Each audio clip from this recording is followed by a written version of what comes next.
Bienvenue à tous, vous êtes sur les antennes de la télévision nationale. Émission spéciale consacrée à la Semaine nationale de l'indépendance, émission bilan sur les activités civiles.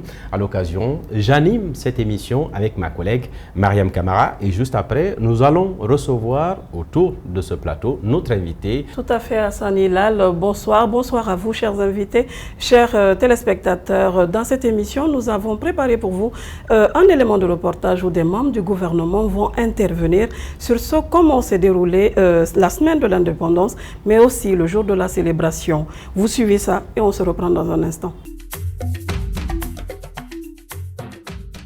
C'était une grande satisfaction de voir que le chef de l'État, le président de la République, le général Mamadi Doumbouya, a choisi le thème la Guinéenne cette année pour célébrer nos héroïnes du passé, actuel, futur, dans le cadre de la célébration de la fête nationale. Rien que ce choix a dynamisé le choix des activités de la semaine de l'indépendance. Et c'est en ce sens que, avec l'implication de Madame la ministre de la Promotion féminine et des autres ministres du gouvernement, les dames, nous avons pu mettre en place des activités tout au long de la semaine.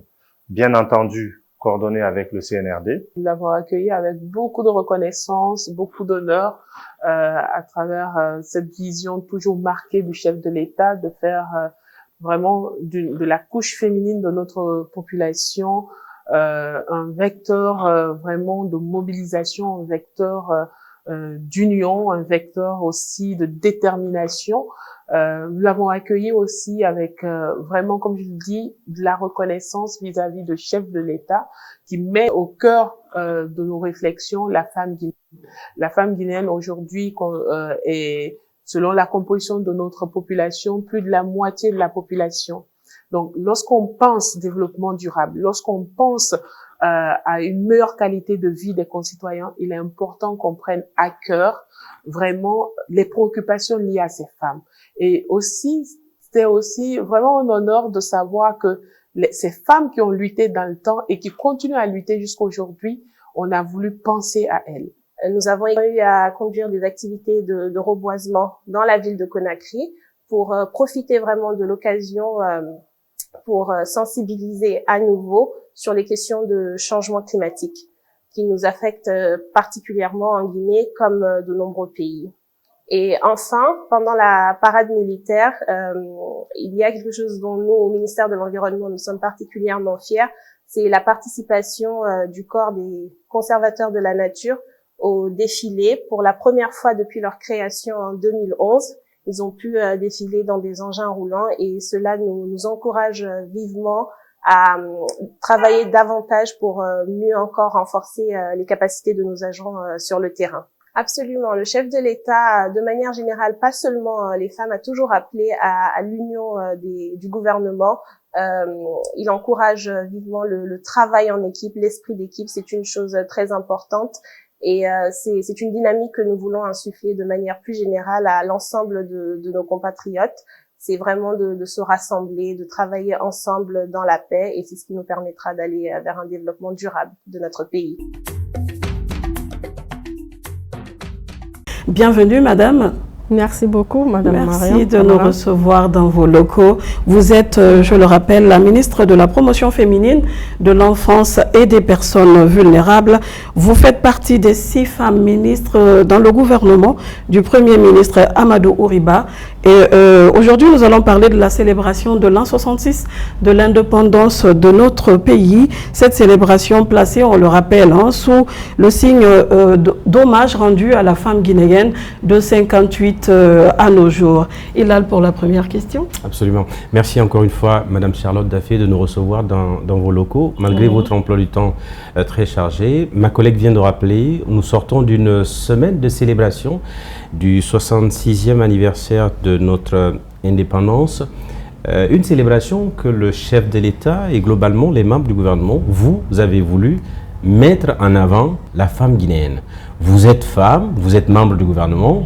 Quelle est déjà votre première réaction? C'est un honneur et une grande émotion que Monsieur le Président de la République ait eu vraiment cette ingénieuse idée de mettre la femme au cœur de la célébration de l'an 66 de notre indépendance. Pour célébrer les femmes de 1958 à maintenant, pour parler de la résilience des femmes et de leur combat dans notre indépendance et puis dans l'émancipation des femmes de 1958 à nos jours. C'est vraiment un sentiment de satisfaction pour moi d'avoir été là pour cette semaine.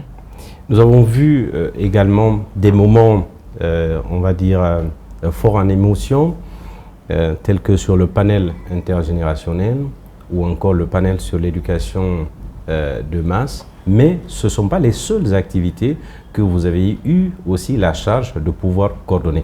Pouvez-vous nous parler de ces activités? Alors, sur toute la semaine, on a planifié des activités ayant un lien direct avec les femmes. Nous avons commencé par, effectivement, comme vous venez de le dire, l'éducation de masse des femmes à l'école de la Révolution. Donc, on a célébré, on a eu des panels, des discussions avec nos grands-mères, nos mamans, qui étaient à l'école depuis l'indépendance en 1958, qui étaient soit au collège ou bien à l'école primaire, qui venaient juste de passer le CEP, mais elles étaient là. Donc, ces femmes-là nous ont vraiment fait le retour sur leurs expériences. Mais également, pour la deuxième journée, normalement, on devait faire le débat intergénérationnel où on devait faire intervenir non seulement des mamans, des sœurs, mais aussi des grandes sœurs, des petites sœurs, et vraiment toutes 3 à 4 générations pour parler du rôle des femmes dans le développement socio-économique de notre pays. Mais nous avons fait ça sur une journée parce que nous avons dû écourter. Mais il y a eu des activités sur au moins 7 à 8 activités en lien direct avec les femmes.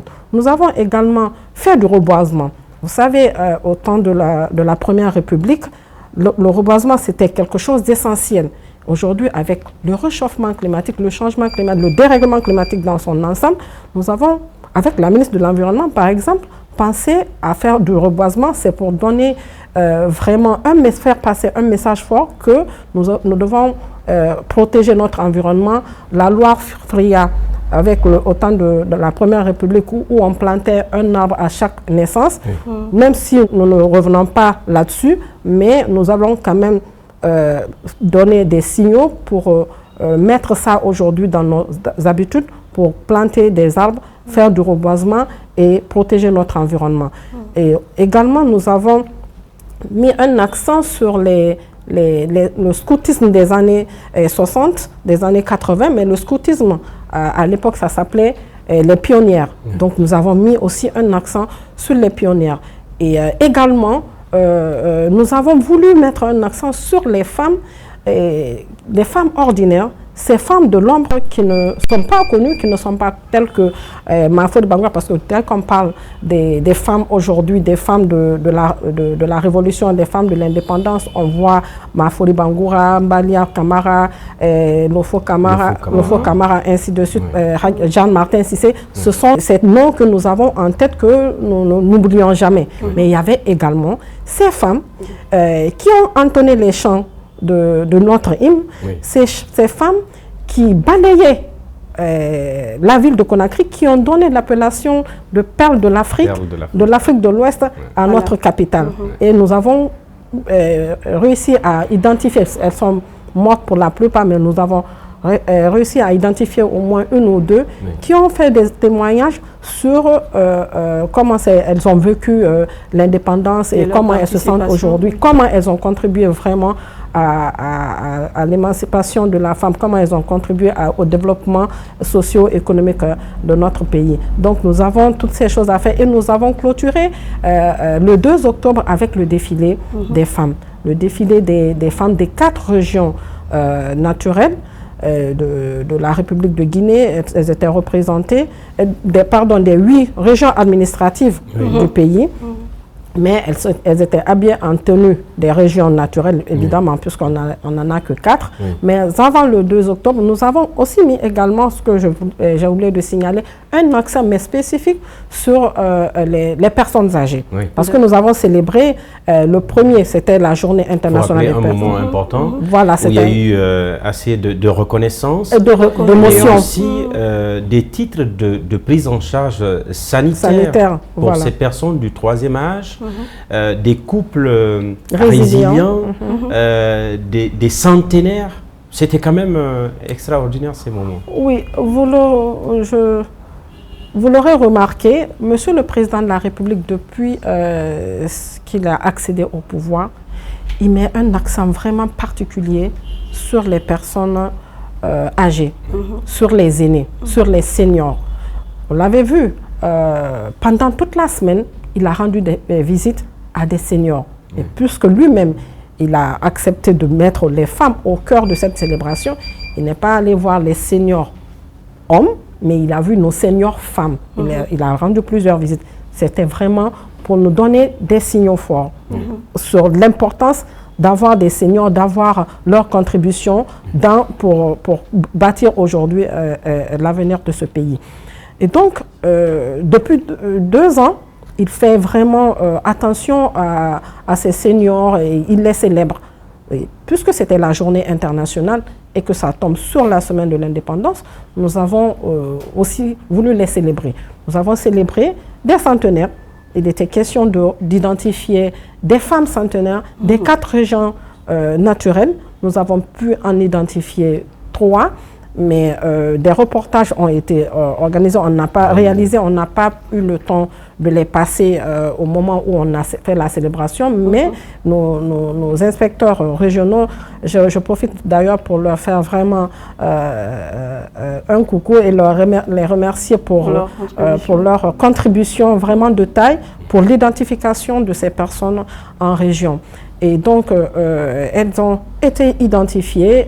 Nous avons identifié les couples résilients qui ont quand même un peu plus âgés que notre indépendance, parce qu'on a pu identifier un couple de 67 ans, tenez-vous bien, 67 ans de vie de couple, tenez-vous bien, donc qui a vécu l'indépendance et qui nous a donné des conseils sur comment il faut se tenir, surtout pour les femmes, comment tenir, la femme a donné des conseils aux femmes, comment tenir le foyer, comment se maintenir au foyer et avoir une bonne longévité. Et donc ces personnes ont été célébrées, ces centenaires ont été célébrés, et avec toujours l'accompagnement de Monsieur le Président de la République, ces personnes vont bénéficier d'une prise en charge sanitaire sur les maladies liées à l'âge. Et donc, ils vont être pris en charge contrôlée avec le centre de gériatrie qui se trouve à notre centre de formation sociale appliquée de Jean-Paul II. D'entrée de jeu, vous qui êtes dans le gouvernement, donc proche du président de la République, comment est-ce que vous expliquez l'intérêt qu'il porte autant à la guinéenne et faire honneur à travers ce thème? Monsieur le Président de la République a un respect religieux pour les femmes. Quand on veut le faire fléchir, on met les femmes en avant. Nous ne sommes que 6 dans le gouvernement, mais je peux vous dire que les femmes occupent des postes les plus stratégiques. Vous prenez ce département de la promotion féminine, vous avez l'enfance et vous avez les personnes vulnérables, les personnes auxquelles il tient, les aînés. Je le disais tantôt. Vous prenez le département du commerce. C'est le commerce, l'industrie, les petites et moyennes entreprises. Ce n'est pas un petit département. Dans certains pays, ça fait 2 départements. Et ce sont les femmes qui l'ont mis à la tête de ces départements stratégiques. Vous prenez l'environnement. Aujourd'hui, tout le monde parle d'environnement. C'est une femme qui est aussi là. Et dans tous les pays, on sait que l'environnement, c'est au centre du au centre de tous les débats aujourd'hui, les objectifs de développement durable. On ne peut pas en parler sans parler d'environnement, et c'est une femme.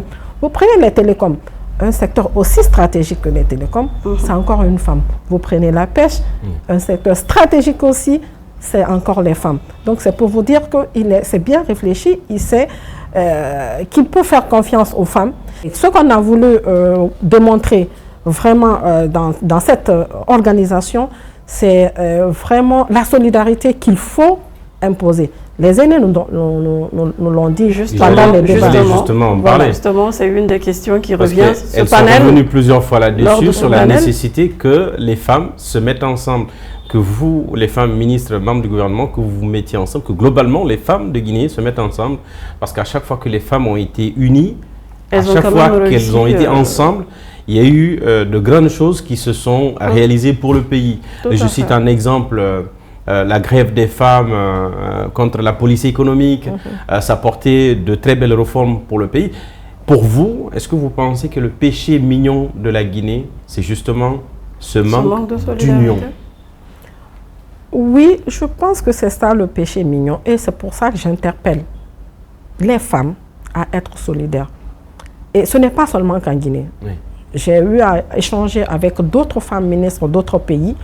Et on a à peu près la même conclusion, c'est ce manque de solidarité qui fait que on n'arrive pas à obtenir tout ce qu'on veut. Et ce qu'on a voulu démontrer, les aînés, quand on les a écoutés, elles sont revenues plusieurs fois sur vraiment cette cohésion. C'est ce qui existait. Elles avaient le système de coaching. C'est ce qu'on appelle aujourd'hui le coaching, en fait. Oui. Elles avaient un système de coaching en place. Et les premières qui étaient là recevaient les nouvelles, les accompagnaient. Donc ce système d'accompagnement... Et pour vous appuyer, Madame la Ministre, je pense qu'à un moment, on a vu aussi le témoignage de Adja Mariama Sow concernant sa relation avec Madame Aïcha Ba. C'est effectivement ça. C'était beau de les voir ensemble.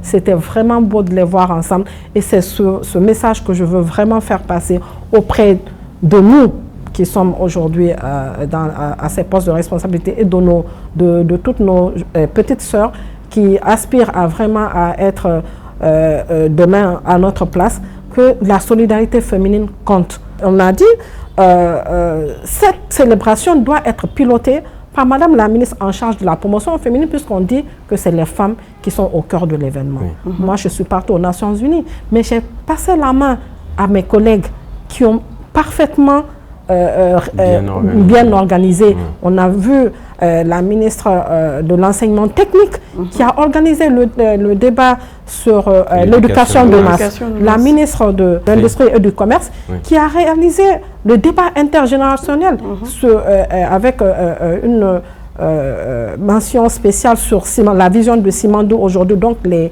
mamans ont parlé de ce qu'elles ont vécu, la jeune génération a parlé de ce qu'elle fait maintenant, et on a projeté notre vision sur le Simandou 2040. Vous avez vu comment tout ça s'est passé. Oui. Moi, je suis arrivée à 2 jours de la célébration, mais tout était déjà mis en place. On a voulu vraiment démontrer cette solidarité que nous avons au sein du gouvernement. Ça doit vraiment être notre fer de lance, ça doit vraiment être le mot pour toutes les femmes. Si on a envie d'aller loin, si on a envie de réussir, on est obligé de se donner la main. Et les femmes, quand elles veulent, elles le peuvent. Et quand elles le font, c'est toujours du bon. Et elles ont toujours démontré tout au long du parcours de la Guinée. Ce panel a quand même retenu l'attention de plus d'une. Vous qui êtes ministre aujourd'hui, des leçons à tirer de ce panel, et qu'est-ce que vous allez pouvoir mettre en place pour justement renforcer cette solidarité et ce système de coaching qui a tant porté à l'époque? Alors, la recommandation des mamans, c'était de mettre en place le système de mentorat. Oui. Et je peux vous dire que c'est bien noté et c'est bien ancré. Nous allons y travailler avec les autres collègues du gouvernement. Nous allons essayer de voir comment on peut accompagner les jeunes filles, les filles leaders aujourd'hui, celles qui se battent pour l'émancipation des femmes, celles qui se battent contre les mutilations génitales féminines, celles qui se battent contre les violences faites aux enfants, et celles qui se battent pour vraiment la représentativité des femmes, l'importance des femmes dans les instances de prise de décision. Nous allons voir comment vraiment les accompagner, être leurs mentors dans différents domaines pour vraiment le bonheur du peuple de Guinée, parce qu'on en a besoin. On sait que le développement d'un pays, ça ne se passe pas aujourd'hui sans les femmes. Et tous les pays, toutes les nations qui ont compris ça, ont mis les problèmes, les préoccupations des femmes au cœur de leur système. Pendant la célébration, on a quand même vu qu'il y a de la matière. Les dames de 58, la génération intermédiaire, mais surtout la nouvelle génération. Et on les a rendues hommage. Ce jour-là, c'était une belle chose. Maintenant qu'il y a de la matière et que nous avons ces gens de la toute jeune génération qui arrivent quand même à se démarquer, comment vous allez les mettre à contribution pour que la femme guinéenne continue à être cette pionnière qu'elle a été dans le temps? Je pense qu'à ce niveau, l'appel à l'unité a été primordial. Elles l'ont dit. Nous ne devons pas les oublier. Nous devons justement nous servir de leurs expériences pour construire la Guinée de demain. La Guinée d'aujourd'hui et de demain, je veux dire. Quand on a eu besoin d'aller vers le dialogue social, on a encore fait appel à 3 excellentes dames qui sont passées de porte à porte, qui ont pratiquement fait du porte à porte pour qu'on en reste unis dans ce pays. Donc, je peux dire que si on veut avoir la cohésion, si on veut aller vers l'émancipation, si on veut aller vers vraiment le développement de ce pays et le renforcement de toutes les politiques de ce pays, nous sommes obligés d'aller vers ces femmes. C'est pour ça que le terme, ça signifie beaucoup. On a dit s'inspirer du passé pour construire le futur ensemble. Donc, on ne peut pas faire en laissant des aînés derrière. En Guinée, souvent, on fait table rase du passé et ça ne nous a pas permis d'évoluer, d'aller aujourd'hui là où on veut.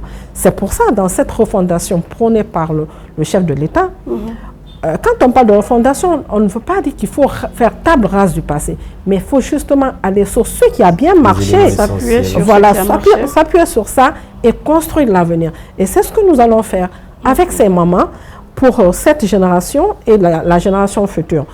Ce n'est qu'un début, on a commencé et on voit que vraiment ces débats sont intéressants. La preuve, vous étiez là, elles ne voulaient même pas libérer le micro, elles ne voulaient pas quitter le plateau parce qu'elles en avaient beaucoup sur le cœur.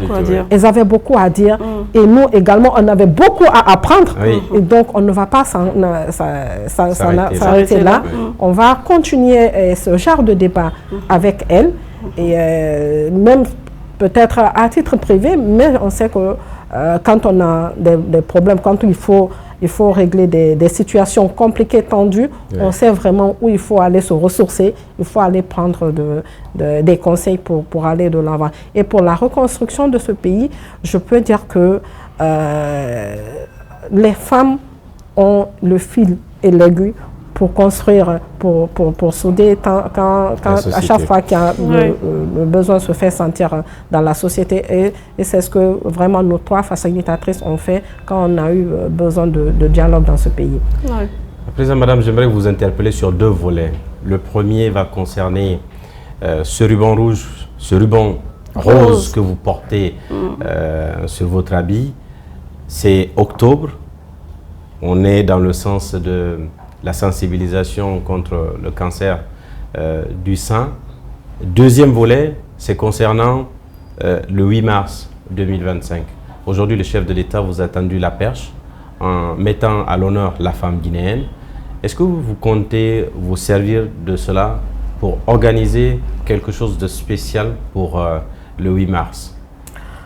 Absolument.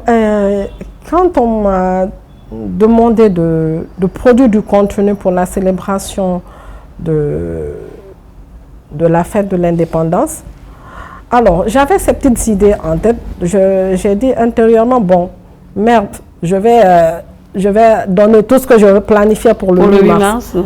Mais ce n'est qu'un départ, je veux dire. Peut-être on ne fera pas exactement le même format, mais je peux vous dire que ça sera un format similaire parce qu'on voit qu'il y a du contenu et c'est intéressant. Il y a de l'intérêt de tous les côtés, de la part des aînés et de la part des jeunes.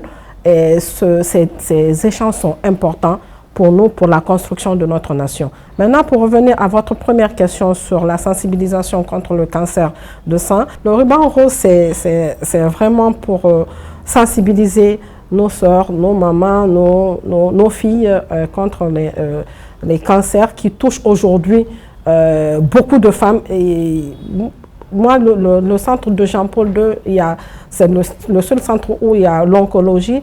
On sait combien de personnes on reçoit par mois ou par semaine souffrant de cancer. Et c'est vraiment, ça fait froid au dos. On peut lutter contre cette maladie par la prévention, simplement. Et en faisant les campagnes de dépistage, ça passe par beaucoup de... Parce qu'en fait, les gens, certaines femmes ont peur d'aller dans les hôpitaux. Donc, c'est pour les sensibiliser et aller vers les structures hospitalières pour se faire dépister. Et plus tôt, quand on est dépisté plus tôt, mieux on a le temps de se prendre en charge. Et aussi contre le cancer de col de l'utérus, c'est pas très connu par les femmes ici, mais je pense que on peut aller vers ce qui n'est pas connu. C'est pas que le cancer soit pas connu, mais la campagne de prévention du cancer de col de l'utérus peut se faire avec les adolescentes, c'est-à-dire la vaccination contre le papillomavirus qui est à l'origine du cancer du col de l'utérus. Donc les adolescentes à partir de 11-12 ans, elles sont très précoces aujourd'hui. Une fois qu'elles ont les menstrues, elles peuvent, les parents, moi j'invite les parents vraiment à envoyer les filles qui sont les préadolescentes et les adolescentes pour se faire vacciner pour éviter les cancers du col de l'utérus parce que c'est plus difficile à soigner que le cancer du sein. Donc c'est cet appel aussi que je pourrais lancer à l'intention des mamans et des futures mamans pour que ça leur reste. Et c'est les mamans qui ont un certain âge qui peuvent aller se faire dépister dans un centre tout proche pour lutter vraiment et peut-être bouter cette maladie hors de notre pays. C'est ce qu'on souhaite. Oui, on rappelle que les activités non militaires ont été confiées à Madame la ministre de la Promotion féminine et de l'enfance qui a quand même réussi à faire défiler un certain nombre de femmes. On s'attendait à un défilé militaire, mais on a vu des femmes débuter cette parade lors de cette célébration. Quel bilan on peut avoir tiré de cette célébration aujourd'hui et votre mot de la fin? Alors, je peux vous dire, je commencerai par remercier encore une fois le président de la République, les membres du CNRD qui ont confié l'organisation. Il y avait, bien comme vous le dites, évidemment la parade militaire, mais il y avait d'autres activités aussi, à part celles pilotées par je tiens à le signaler, à part celles pilotées par les femmes, il y avait d'autres activités pilotées par le ministre du Tourisme, par d'autres ministres de la Jeunesse, ministre de l'Agriculture. Il y avait d'autres activités vraiment civiles qui ont été pilotées par ces ministres et que je tiens aussi à souligner et à les remercier parce que le ministre de la Culture a également fait de l'accompagnement pour les artistes. Le ministre de la Jeunesse a organisé des tournois pour les clubs féminins uniquement. Le ministre, secrétaire général chargé des affaires religieuses, a organisé des prières dans toutes les préfectures du pays. Donc, il n'y avait pas que les activités essentiellement pilotées par les femmes, mais il y avait aussi ces autres activités pilotées par les autres membres du gouvernement et où on avait la présence, on avait vraiment une certaine cohésion, une certaine coordination au niveau du gouvernement. Je tiens à remercier chacun d'entre eux. Mais je voudrais vraiment vous rappeler que pour avancer, la Guinée a vraiment besoin de ces femmes et de ces filles pour construire ce pays. Nous représentons 52% de la population guinéenne. Ce n'est pas rien. Il est temps pour nous de nous lever, d'aller au-delà des chiffres et de construire ce pays. Nous avons un bon projet, un bon programme de développement qui est annoncé dans la vision de Monsieur le Président de la République, le chef de l'État, le programme Simandou 2040. Il est là aussi pour accompagner les femmes, justement, pour aller accompagner dans l'entrepreneuriat féminin. Tous les programmes qui ont été construits en Guinée ont été des programmes à moyen terme. C'était des programmes bien élaborés. Le PNDS, c'était un programme bien élaboré. Le PRI, c'est la transition. C'était bien élaboré, mais c'était des programmes sur du court terme. Aujourd'hui, Le président nous dit, je veux le développement de ce pays. Et le développement va passer par ce programme de Simandou, par les mines. Pas que Simandou. Aujourd'hui, ce programme va permettre de former, parce qu'il y a le Simandou Academy. Okay? Donc ça va faire former des filles, ça ne va pas former que des hommes. Il y aura des femmes qui seront formées, des femmes seront formées à l'entrepreneuriat. Toutes les préfectures du corridor, les femmes qui sont dans ces zones seront mises en priorité, elles seront formées, elles seront accompagnées dans leur entrepreneuriat. Et donc vraiment, je tiens à remercier le chef de l'État pour sa vision, pour avoir honoré encore une fois, même s'il le fait au quotidien, mais pour l'avoir honoré vraiment de façon nationale et internationale, la femme guinéenne, c'est vraiment un grand honneur pour moi et je le remercie. Je remercie les membres du CNRD de nous avoir accompagnés vraiment dans la réalisation de ces activités civiles et je remercie les warriors du gouvernement, les femmes warriors du gouvernement qui ont quand même tout fait pour que ce soit une réussite et tous les membres du gouvernement qui ont contribué pour la réussite de cette célébration. Et on se dit à l'année prochaine, Inch'Allah, et j'espère que ça sera encore sur les femmes, mais sous une autre forme. Eh bien, c'est sur ces mots que nous allons clôturer cette émission, ce plateau. Je vous le rappelle, on était avec la ministre Charlotte Daffé, ministre de la promotion féminine des personnes vulnérables et de l'enfance. Sur ce plateau, j'étais avec Hassan Hilal Silla. Merci Hassan. Plaisir de partager ce plateau avec toi. Et nous vous disons un grand merci d'avoir suivi ce plateau avec nous. Au revoir.